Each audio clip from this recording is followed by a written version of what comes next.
information on this topic.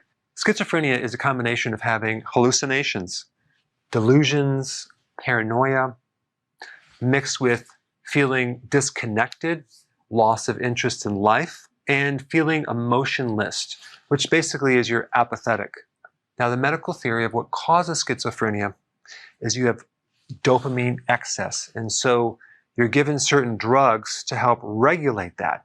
The problem with those drugs is it has certain side effects that cause metabolic syndrome and insulin resistance, which has been shown to worsen these symptoms because of what it does to the brain. So as a side note, there's some great data, I'll put some links down below, of how ketones, going on the ketogenic diet, can help reduce those symptoms, but that's not part of this video, it's a side note. However, there was a doctor named Dr. Abraham Hoffer some years ago who had a different theory.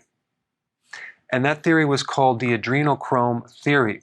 Adrenochrome is basically the byproducts of adrenaline. And in his research, he found that the chemical structure of adrenaline was very similar to LSD. And so it had certain types of effects on the brain if it was in higher amounts. So his whole theory was that schizophrenia comes from excessive amounts of adrenochrome in the brain, which is toxic.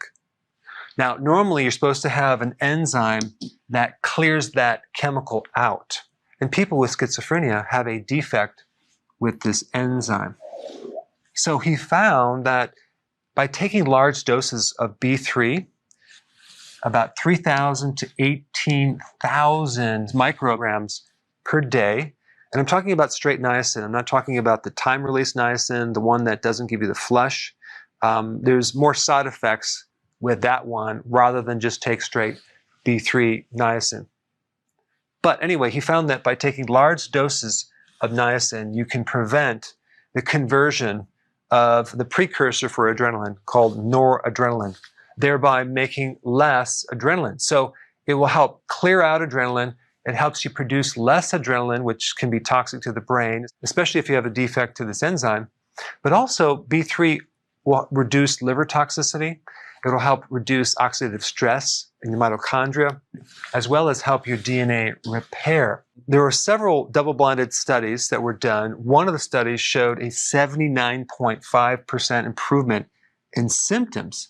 Now, he died some years ago, but recently there were some other additional studies that were done to show improvements with schizophrenia using high doses of